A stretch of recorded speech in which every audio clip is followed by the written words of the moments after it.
Hindi talaga makukumpleto ang birthday kapag wala ang lechon. Oh yeah! Long life na sutanghon!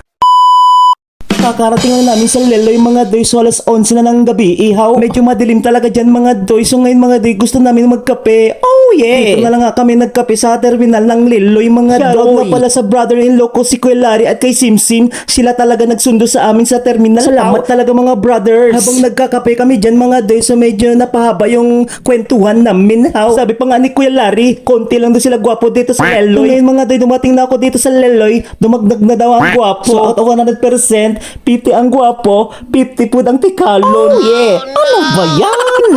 Hindi ko na nga tinuloy yung kwentuhan namin kasi baka hindi nyo na panoorin yung vlog ko.